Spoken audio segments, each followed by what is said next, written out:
We're now on Daf Yud Gimel Amid Beis.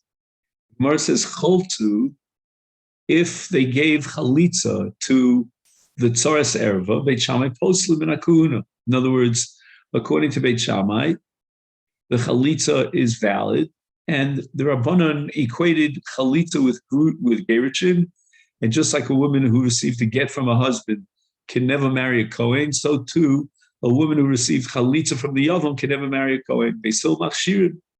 Beisil hold that the chalitza is meaningless because there was no zikas yibum to a tzaras erva, and therefore the chalitza does not generate a psulta kahuna. This yabmu, if there was yibum to the tzaros, is Beit Shammai machshirin.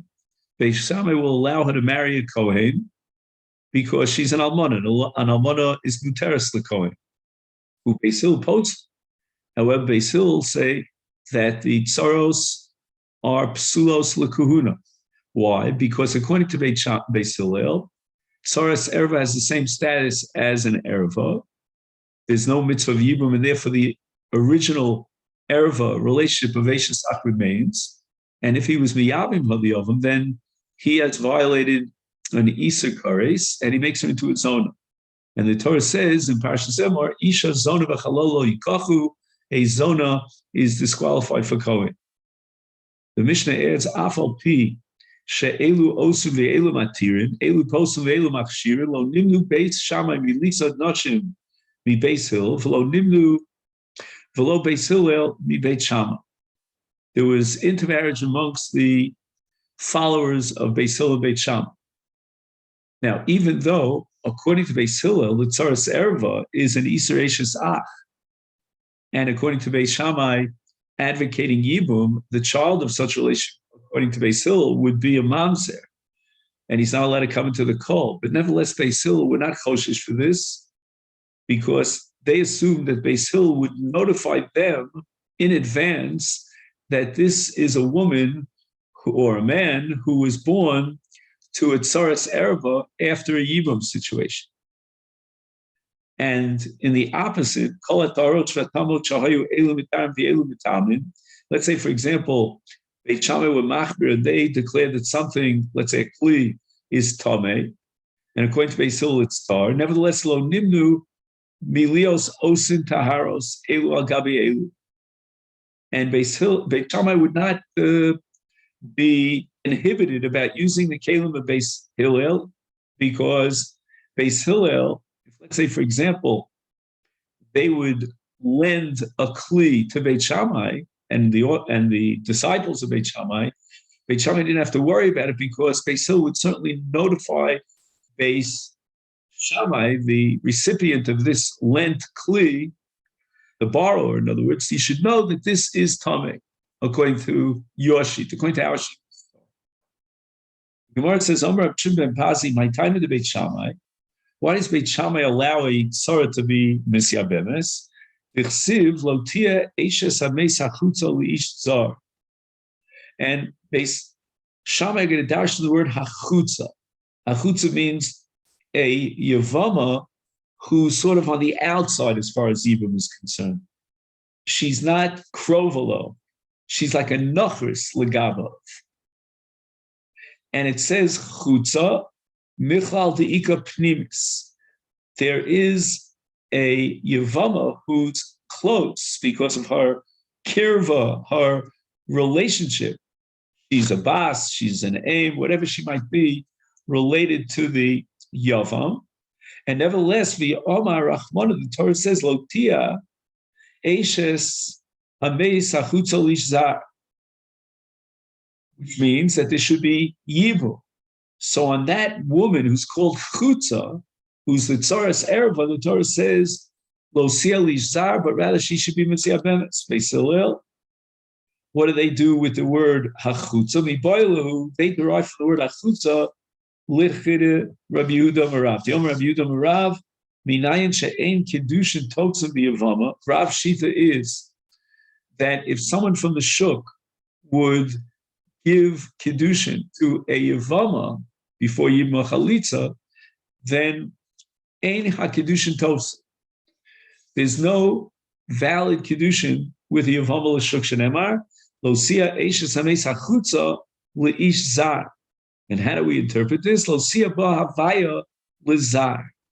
Havaya means tfisas kedushin. There's no tfisas kedushin to an ish zar in the case of the Yevamot shuk.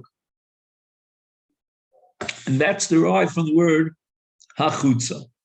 Ubeit Shammai, what do they hold?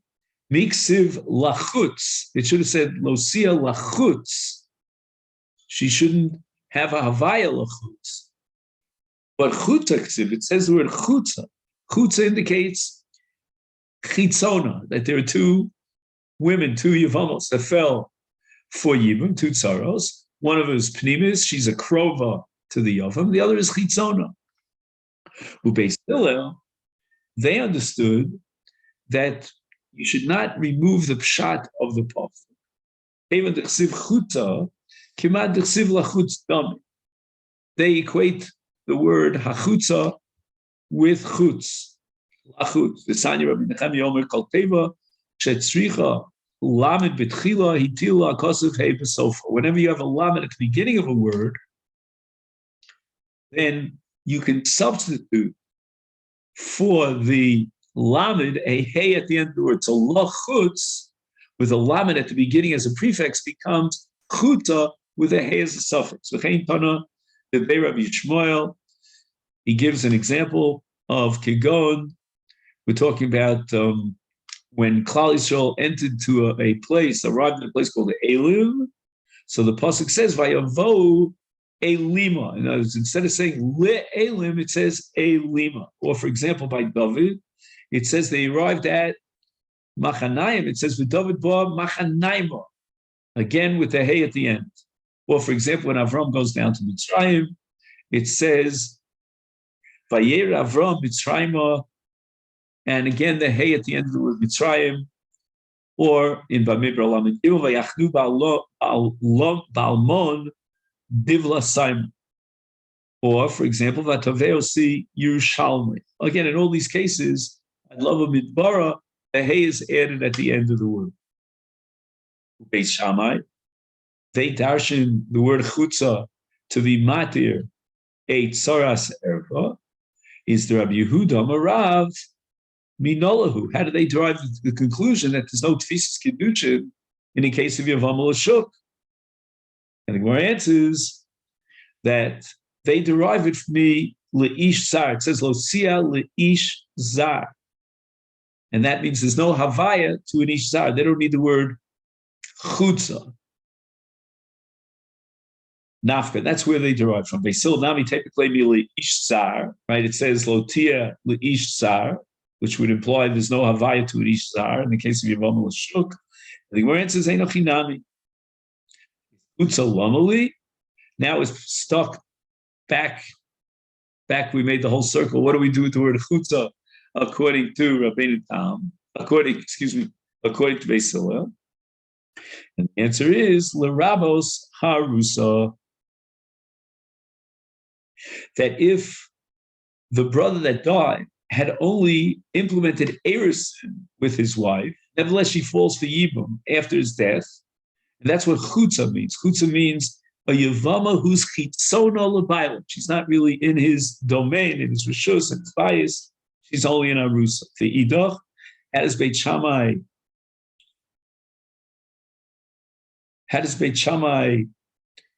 darshan that there's a chiyuv, derive the conclusion that there's a chiyuv yibum even in the case of arusa, and at the same time he's deriving from the pasuk chutza that a tzaras ever falls for yibum because she's chitzona. And the Gemara answers me chutza ha-chutza. He could derive two dinim from one word. He's got the extra hey, ha-chutza, and the pshat of the pasuk chutza is simply l'rabos harusa.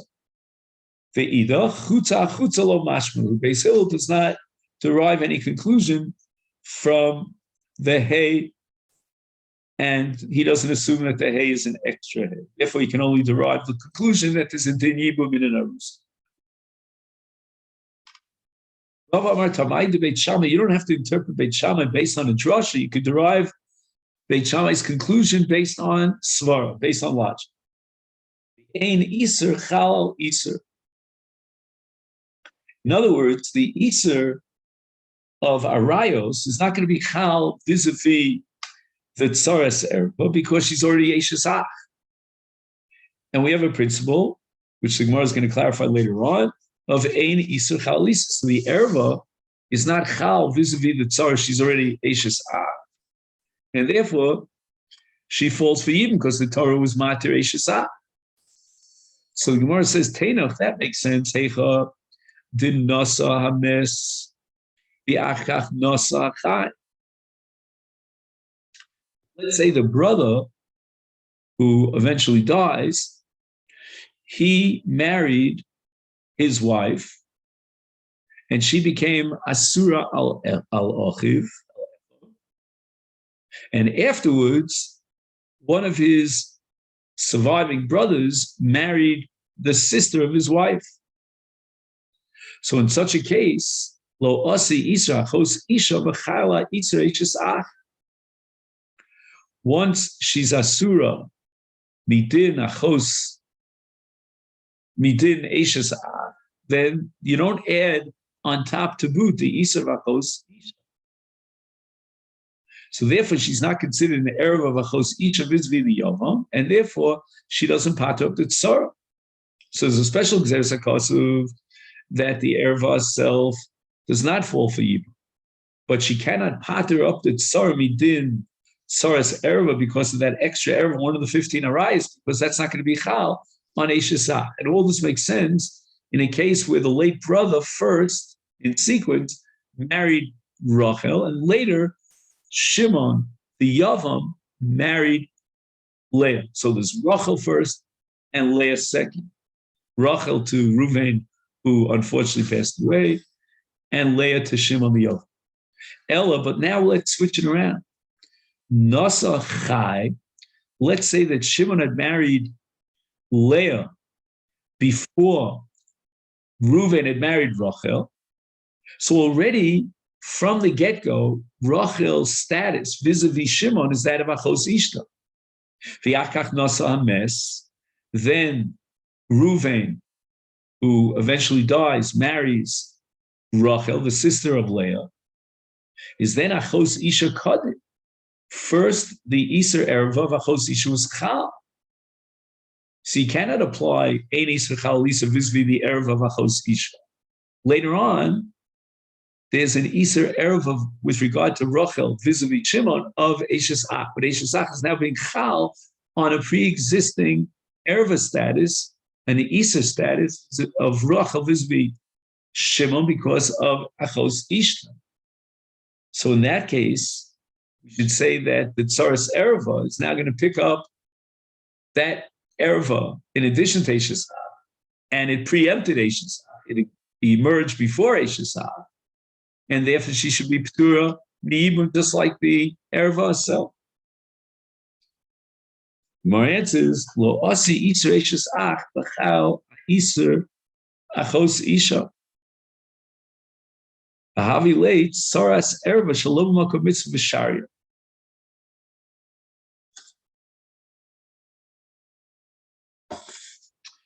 Even the lo asi iser eshes ach. Since Rachel was already asura to Shimon, v'toras achos ishto, the Iser Eshes Ach Ichal on top of achos isha, and therefore ein badin Eshes Achla. She's not considered Eshes Ach. In other words, the reality is that she's Eshes Ach, but halachically, legally, she's not called an Eshes Ach, and therefore she would not fall for Yibum. She's achos isha. So that means Rachel is achos isha. She doesn't fall for Yibum, and therefore she cannot generate on the tzara a status of tzaras erva. Now the Mishnah says choltu beit Shammai poslu, u beis Hillel machshirim.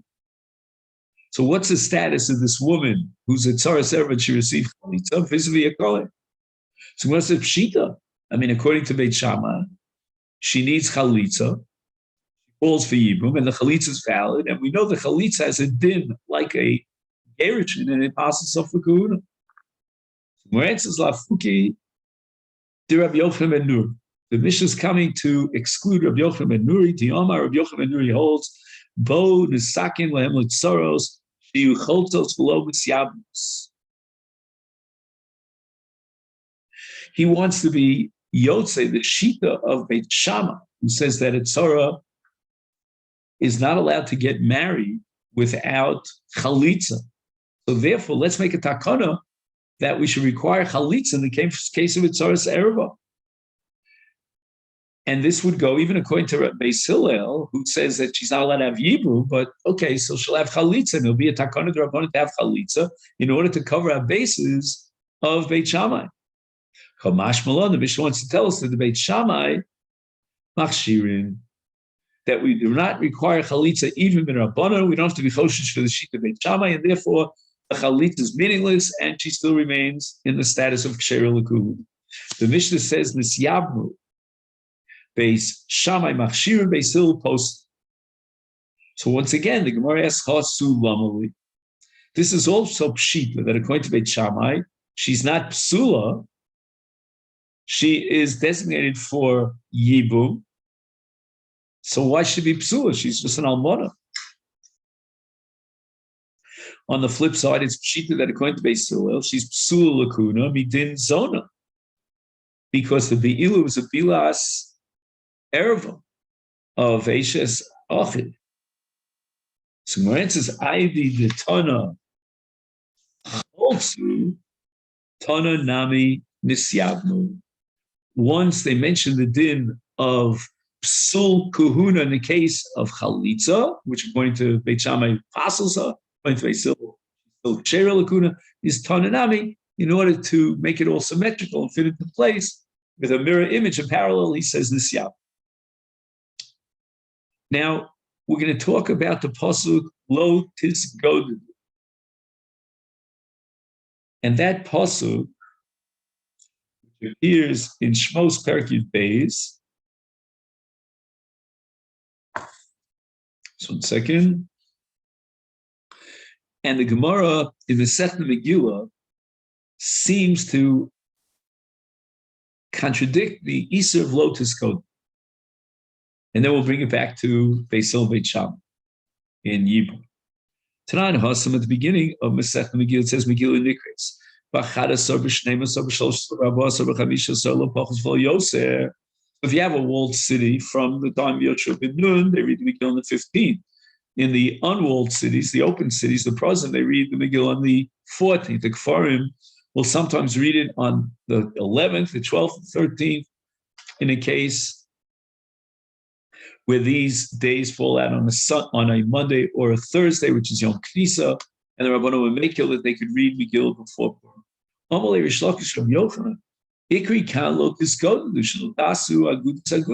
there a violation here with regard to this takon of Megillah of the Isa Lotus Godu, which is interpreted to mean Lotasu Agudas Agudas? We don't separate and split the tzibur with different minhagim, that this part of the tzibur will be knowing like this and this like that.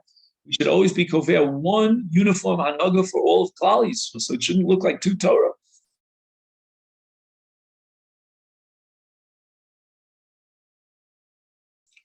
Gemara asks, "Hi, lotus goda do me boile legufe." What do you mean you're darshaning lotasu agudus agudus? We need the pasuk for its simple, straightforward meaning. The Omer Achmana lotasu chabura. You're not allowed to make an incision into your body because of the terrible grief and avelus alames for the loss of one of your relatives.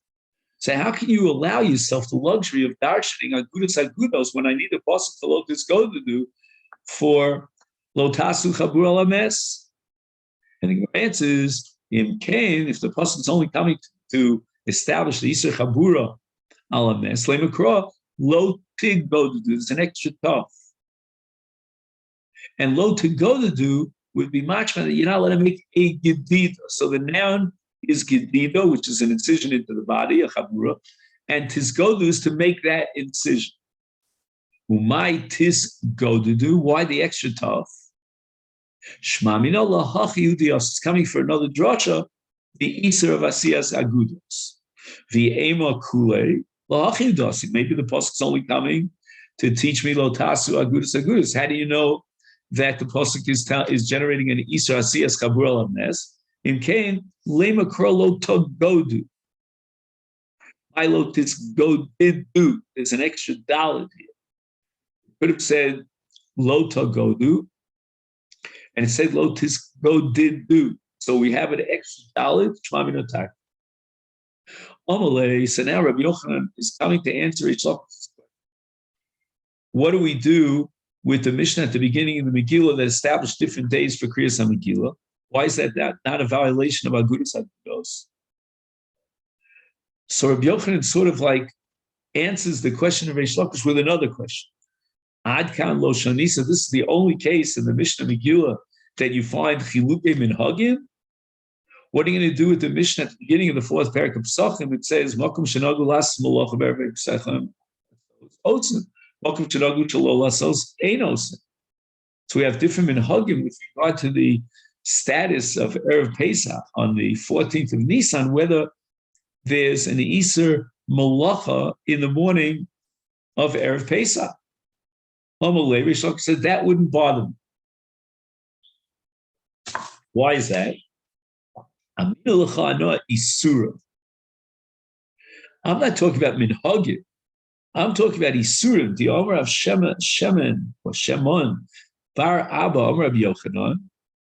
What it says in Megillah says the Perek Tes L'Kayim Es Yimei HaPurim Bizmanehem, and Bizmanehem it's written in the plural. We derive from that Zmanim Harbe Tiknu Lahem Chachamim. The Chacham established many different Zmanim, and they said that those who have to read on the 14th are not allowed to read on the 15th. Those who read on the 15th are not allowed to read it on the 14th. That's a problem. Lotus coded. You're talking about a minhag. A group of people in a certain location accepted upon themselves a minhag that they want to be machmir, and let's say they want to be enjoined from malacha. That's not nirakish shtei Torahs. So Rabbi Yochanan responds for Hasan, and with regard to malacha on Erev Pesach, lavi surah havi. He has some rhetorical question. That's not an Isur. For Tanan, it says with regard to the Isur malacha. It says halayla, the night of B'dikas Chametz, meaning early Yudalid, Beit Shammai Osru, Beit Hillel Matir. So we see that in those places that they don't do malach on Erev Pesach, it's not just a minhag. Don't reduce it down to the level of minhag. It's an Isur. And Beit Shammai speaks about an Isur of malacha or Yudalid B'Nisan. In the areas where they do malacha, they're matir based on Beis Hillel. So we see that even with regard to this din of not doing malacha, there are isurim involved here, and they split up into two different areas, different locations. So the different minhagim, and that is not a violation of this code. Amalei, Reish Lakish is not impressed by that. Also, with regard to malacha, we don't have to worry about nirakish shtei Torahs, that it looks like there are two Torahs. Why? A row, the spectator will assume that if they're not doing malacha, he's going to declare malacha with the less late. They're bottled from malacha. They don't have any malacha. They're off as far as malacha is concerned. Today, for example, is the day of the Levaya of Reb Chaim Kanevsky's, and therefore they're going to aser malacha. So some people will say, no, that's not an Yitzhak malacha. They don't have any malacha to do. So Rabbi Yochanan responds, how can you tell me that every time there's a different minhagim, and half of the tzibur does it this way, and half of the people says it's also the mutter, and you violate lotus kodem, but Beit Shammai matir tzaras liyachin.